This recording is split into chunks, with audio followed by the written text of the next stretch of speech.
Je dirais oui et non. Et je vais argumenter pour oui et je vais argumenter pour non.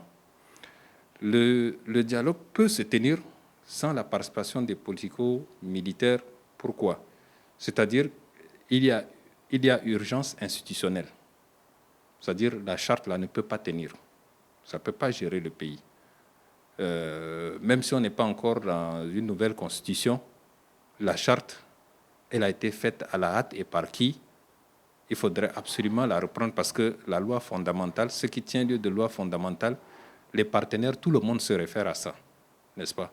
Donc il y a une urgence institutionnelle et comme au départ déjà, le CMT n'a pas consulté, a fait les choses unilatéralement, n'est-ce pas, pour éviter des erreurs et que chaque jour on soit à revendiquer, n'est-ce pas, des correctifs.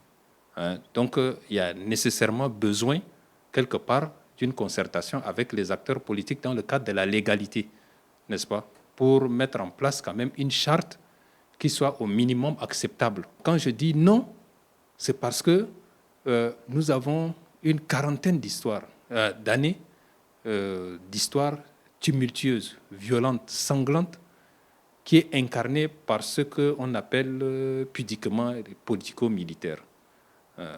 Et ce phénomène, malheureusement, est un phénomène qui est anachronique. On ne sait plus à quoi ça correspond. Ceux qui ont commencé la lutte dans les années 70 se retrouvent encore rebelles aujourd'hui, après avoir exercé même un certain temps le pouvoir. Qu'est-ce qu'ils cherchent? Jusqu'ici, Dieu seul le sait.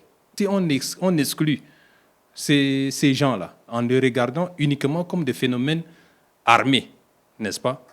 On risque de faire un faux dialogue qui ne prendra pas en compte toute la réalité, n'est-ce pas, des problèmes de notre pays.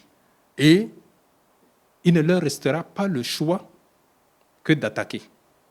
C'est tout. Ça, c'est mathématique. Il ne leur restera pas le choix que d'attaquer.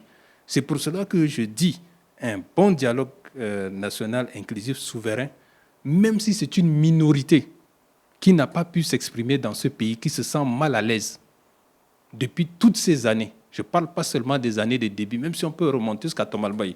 Il faut que cette minorité-là, on lui donne la possibilité d'une manière ou d'une autre, vraiment, de saisir cette occasion-là pour pouvoir enfin crever l'abcès, pour pouvoir enfin aussi trouver son compte dans un nouveau consensus national. Comme ça, chacun est tranquille. On a trouvé les compromis.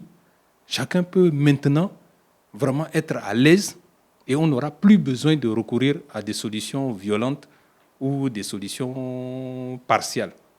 Voilà.